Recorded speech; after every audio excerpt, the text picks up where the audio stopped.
Greetings, yogis. Today we are going to be working through a Warrior III variation, or Virabhadrasana III. So I'm going to walk you through this using the wall as a prop. If you have a wall, it might be fun to kind of get close to the wall, and or using blocks. So I'll show you kind of both ways to think about Warrior III. So this is a balancing pose, it's a strength pose as well. So what you're kind of going to be working through is that grounding and elongating and lifting at the same time. So as you find yourself against the wall, what I want you to think about is a forward fold. So softening the knees, allowing yourself to hinge at the hips, and sort of think about lifting the hips and drawing the crown of the head towards the floor. I generously bend my knees and allow my torso to rest on my thighs, and that's going to kind of allow me to start with a Warrior III. So with the hands on the blocks, try to get them underneath the shoulders. You're going to think about lifting halfway. So I'm drawing my belly button up. I'm going to start with my right leg as my standing leg, and I'm going to start to draw my left toes back. I'm going to flex my left foot and lift the heel. So noticing that the wall is right there, I'm able to put my head on the wall for extra support. I'm able to really extend through the heel of the lifted leg, and I'm slightly turning the toes inward towards that standing leg. So you don't want to lock out that standing leg knee, but you want to keep it soft enough. So if you notice, my hips are pretty balanced. I'm not opening up through that left hip, but I'm keeping it down.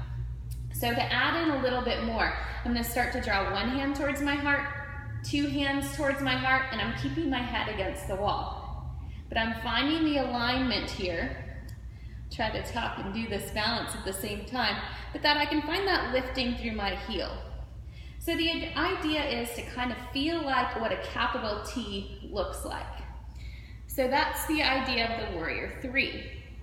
So bringing yourself a little bit away from the wall, finding the wall with the hands, same thing. Sort of line yourself up, start to extend, and find that capital T. So internally rotate the lifted leg towards the standing leg, don't lock out the standing leg, and finding a nice lift through the chest. So I'm not dumping down into the chest, I'm not rounding through the spine, so I'm just finding some length. So it starts to work that outer hip, it starts to work balance, and you'll find that Warrior III.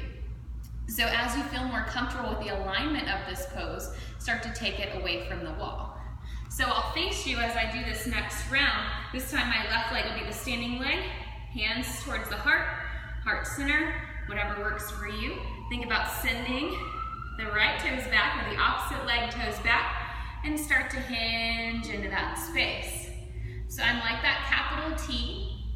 You could start to send the arms out for a little bit more.